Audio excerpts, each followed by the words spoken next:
Under moonlit rafters and whispering straw, a tiny grey mouse found the kind of fortune most creatures only dreamed of. A forgotten grain sack, bulging, rich and smelling of warm wheat, hung split at the corner.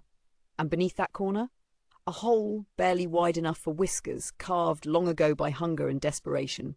Tonight fortune smiled. Tonight the mouse feasted. He slipped through the hole, thin, nimble, invisible, and tumbled into a paradise of grain.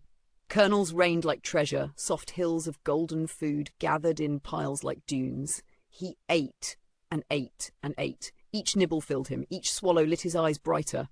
For once there was no fear, no owl watching, no cat prowling, no hollow ache inside his belly, just abundance. Hours passed, his stomach rounded, his step slowed, but still he ate. Tomorrow, he reasoned, he could leave. Tonight, he deserved this. But then, dawn bled softly over the barn.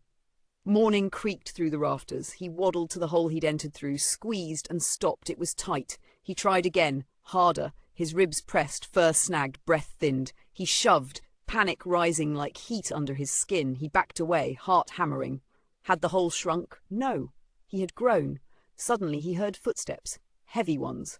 The farmer, returning for tools, perhaps sacks, perhaps cats. Fear exploded through him. He rushed again, shoved, strained. The hole bit into his sides. He whimpered, tiny squeaks lost in the barn's vast quiet. He backed up once more, trembling, eyes wide, then looked at the grain behind him. A mountain, enough for days, but also a trap, a prison made of plenty.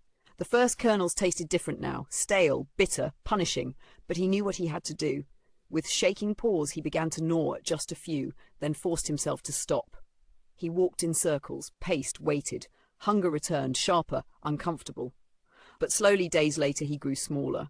Finally, weak, desperate, but determined, he returned to the hole. He pressed one paw through, then a shoulder, then his head. He squeezed, wriggling, gasping, until at last he popped free and collapsed outside, thin again, shaken and wiser.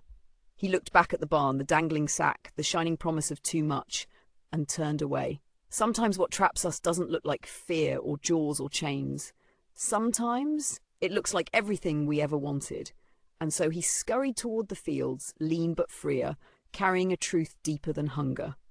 Take only what you need, or what you take may cost you your way out. If you enjoyed this story, don't forget to like, share and subscribe to help the channel grow.